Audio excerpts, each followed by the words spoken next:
if you're a really driven, ambitious person and suddenly on a Monday morning, you get up, there's not much to do. I mean, I was working with a founder recently. I'm going to swear now, so do feel free to bleep this out. He said to me, God, there's only so many fucking yoga classes I can go to. I am bored. Because it's deeply unsatisfying. If you've been the leader of a business and you've been very ambitious and suddenly you don't need to be anymore, that's quite a depressing and difficult time for you. So you need something to focus on and to do. And so actually, I think a lot of us, we buy lottery tickets thinking, it'll be amazing if I win the lottery. The reality is some of the worst things that can happen to you is you win the lottery. Yeah, sure, it's great. And you can buy a house and a Ferrari. But we've all heard the stories of lottery winners who kind of, whose lives have gone to nothing. You see the same with celebrities when they get famous. They almost certainly get a drug habit because suddenly fulfillment isn't there. You've done it. You've done this now. And so life, again, I talk about success. Success is really important for you to define.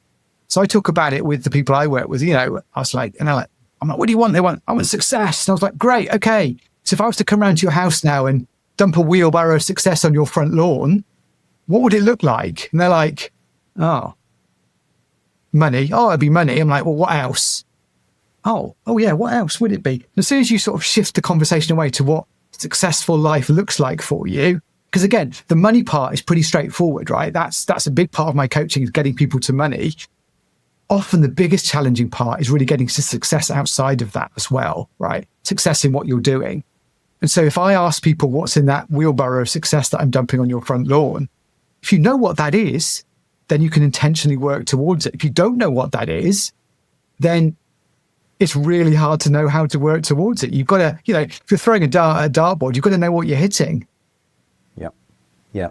It's it comes back to intentionality, right? It comes back to that focus and drive. And I think, we talked earlier on about neurodiversity, and I know there's a lot of people who start their own business, a lot of entrepreneurs, a lot of founders, a lot of very successful leaders who are neurodiverse, which kind of helps them levitate to the top. It magnifies the skill set that requires that level of leadership. And then I can imagine, not having anything to get my dopamine fix on for the rest of the day because oh my gosh, is done. That's when you start to fall off the rails. You've seen kids who get bored, who need their dopamine fix. It's the same with adults, right? It's the same thing, definitely.